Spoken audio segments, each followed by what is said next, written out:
It only took 89 seconds. 89 seconds for a Texas congresswoman to obliterate two of the most powerful figures in Trump's inner circle. Pam Bondi thought her Fox News appearance would be a victory lap, a chance to publicly threaten Jasmine Crockett, while FBI Director Kash Patel nodded approvingly from the shadows. But what happened next would become the most spectacular political destruction in modern television history. Crockett wasn't even supposed to respond that night. Her staff had advised against it, warning that engaging with Bondi's Fox News theatrics would only legitimize the attack. But when Crockett saw the footage of Bondi's smirking face delivering what amounted to a veiled threat against a sitting member of Congress, something inside her snapped. And what she revealed in those 89 seconds didn't just destroy Bondi's credibility. It exposed a conspiracy that reached all the way to FBI headquarters. The setup had been perfect, or so Bondi thought. March 22, 2025, 8:47 p.m. Eastern. Fox News primetime, millions of viewers, the perfect stage to humiliate a freshman Democrat who had been asking too many uncomfortable questions about the Trump administration's Justice Department nominees. Bondi sat in that familiar Fox studio chair, her blonde hair perfectly styled, her expression radiating the confidence of someone who believed she held all the cards. Jasmine Crockett needs to be very careful, Bondi had said, her voice carrying that particular brand of menace that Fox guests perfected when discussing their political enemies. She's making accusations she can't prove against people who have the power to investigate her right back. Sometimes freshman members of Congress forget that oversight is a two-way street. The threat was barely veiled, delivered with the kind of smile that never reached the eyes. Behind the scenes, Kash Patel was watching from his FBI office, believing that his carefully orchestrated campaign to silence Crockett was finally paying dividends. What neither Bondi nor Patel knew was that Crockett had been expecting this moment for weeks, preparing for the exact kind of coordinated attack that was now unfolding on national television. But Crockett's response wouldn't come on Fox News. It would come from the floor of the House of Representatives, where congressional immunity would protect her from retaliation, and where every word would be preserved in the congressional record for history to judge. At 10:23 p.m. that same evening, just 96 minutes after Bondi's threat aired, Crockett requested emergency time to address the House on a matter of urgent national security. The chamber was nearly empty. Most members had gone home for the evening. But C-SPAN was rolling, and in an age of social media, that was all that mattered. Crockett stood at the podium with a manila folder in her hands, her expression calm, but her eyes burning with the intensity of someone who had been pushed too far. "Mr. Speaker," she began, her voice carrying clearly through the chamber's acoustics, "I rise tonight to address a direct threat made against a sitting member of Congress on national television. But what I'm about to reveal goes far beyond threats. It goes to the heart of whether we still have a functioning democracy or whether certain individuals believe they can weaponize federal law enforcement to silence their critics." The few members still in the chamber looked up from their phones, recognizing the tone of someone about to detonate a political nuclear weapon. In FBI headquarters, Patel was frantically calling his staff, demanding to know what Crockett might have uncovered. At her home in Florida, Bondi was probably assuming the young congresswoman was just going to deliver another partisan speech about Justice Department ethics. They were both wrong. 3 weeks ago, Crockett continued, I received a visit from 2 FBI agents. They claimed to be conducting a routine security briefing for new members of Congress. But what they actually did was ask detailed questions about my personal finances, my family members, and my relationships with various advocacy groups. I found this odd, but I cooperated fully because I believe in supporting law enforcement. She paused, letting the implications sink in. The few members in the chamber were now paying full attention. On C-SPAN, viewership was spiking as word spread on social media that something significant was happening. What I discovered next should terrify every American who believes in constitutional government, Crockett said, opening her folder. These were not routine security briefings.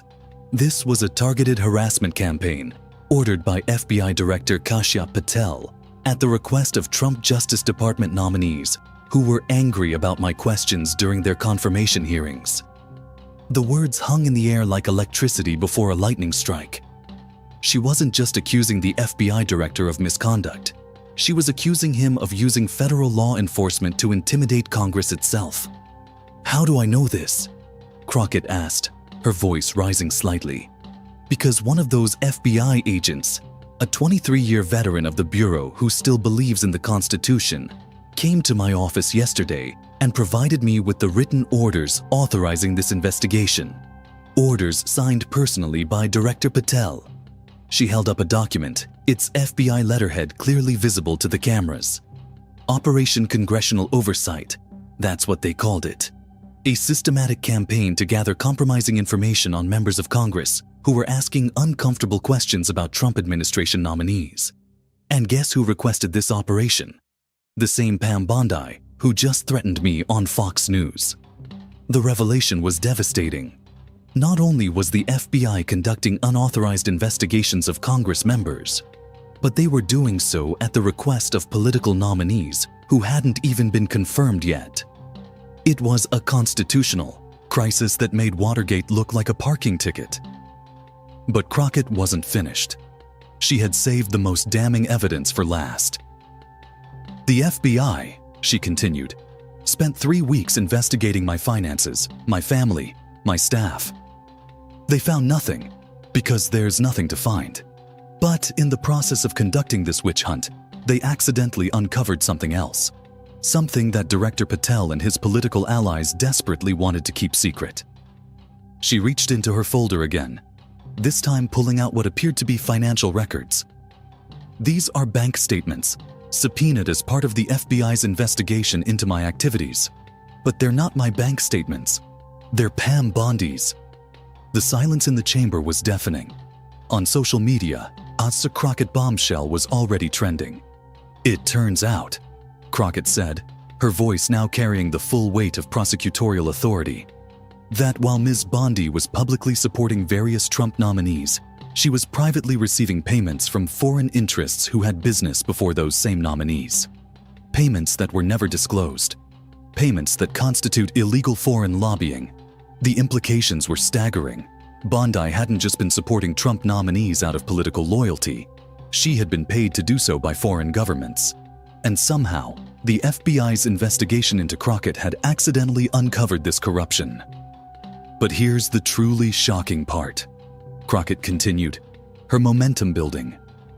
"When the FBI agents discovered this evidence of foreign payments to Bondi, they were ordered by Director Patel to bury it, to pretend they never saw it, to focus exclusively on trying to find dirt on me instead of pursuing obvious evidence of foreign corruption." The constitutional implications were beyond catastrophic. The FBI director was not only conducting political investigations of Congress members, he was actively covering up evidence of foreign corruption involving his political allies. "So when Pam Bondi went on Fox News tonight and threatened me," Crockett said, her voice now rising to fill the chamber, "she wasn't just threatening a member of Congress. She was trying to silence someone who had uncovered her illegal foreign payments and FBI Director Patel's efforts to cover them up." She paused for effect, letting the full weight of her accusations settle over the chamber. "I have here," she said, holding up another document, "a copy of the wire transfer records showing $847,000 in payments from a Ukrainian energy company to Bondi's consulting firm, received between January and March of this year. The same Ukrainian company that has business before the Justice Department.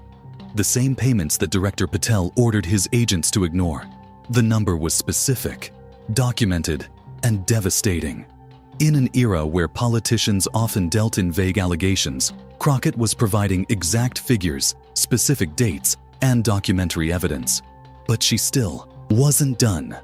The final revelation would destroy both Patel and Bondi's careers in one devastating blow. "And finally," Crockett said, her voice now carrying the finality of a judge delivering a verdict, "I have this." She held up what appeared to be a phone transcript. A recorded conversation between Director Patel and Pam Bondi, discussing how they could use FBI resources to intimidate members of Congress who were asking questions about foreign payments to Trump nominees. The recording was the smoking gun that would end both careers. Not only had they committed the crimes Crockett was describing, they had discussed their criminal conspiracy on a phone line that was apparently being monitored. The conversation took place on March 15th at 3:23 p.m., Crockett continued, 7 days before Ms. Bondi's threat on Fox News. In this conversation, Director Patel explicitly promises to shut down congressional oversight of Justice Department nominees by using FBI resources to investigate and intimidate members of Congress. The chamber was now completely silent, except for the soft whir of C-SPAN cameras capturing every word for posterity. In offices across Washington, phones were ringing as journalists, lawyers, and political operatives tried to process the magnitude of what they were hearing. "I'm placing all of this evidence into the congressional record tonight," Crockett announced. "Tomorrow morning, I will be referring this matter to the House Ethics Committee, the Senate Judiciary Committee, and the Department of Justice Inspector General.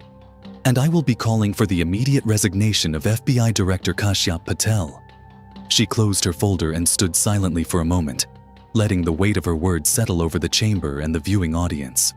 "Ms. Bondi thought she could threaten me on national television because she believed she had the FBI director in her pocket," Crockett concluded. "What she didn't realize is that there are still patriots in federal law enforcement who believe the Constitution matters more than political loyalty. And sometimes, when you try to destroy someone, you end up destroying yourself instead." With that, she gathered her materials and walked off the floor, leaving behind a political earthquake that would dominate headlines for months and end two careers that had seemed untouchable just hours before. The aftermath was swift and brutal. Within an hour, Wenker Crockett bombshell was the #1 trending topic worldwide. News outlets scrambled to verify her claims, while legal experts debated the constitutional implications on every network. By midnight, 3 Republican senators had called for Patel's resignation. By dawn, Bondi's consulting firm had lost every client. The recordings Crockett had referenced were authenticated within 48 hours. The financial records were verified by multiple news organizations. The FBI agents who had conducted the investigation came forward to confirm Crockett's account, protected by whistleblower statutes that Patel couldn't override. Within a week, both Patel and Bondi were facing criminal investigations. Within a month, Patel had resigned in disgrace, and Bondi was under indictment for violating foreign lobbying laws. The coordinated attack that was supposed to silence Jasmine Crockett had instead exposed the most serious abuse of federal law enforcement power since Watergate.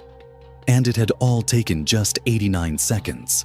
89 seconds of calm, methodical presentation of facts that destroyed 2 careers and reminded Washington that in America, the Constitution still matters. And sometimes freshman members of Congress are the ones brave enough to defend it. Years later, Crockett's speech would be studied in law schools as an example of how congressional oversight is supposed to work.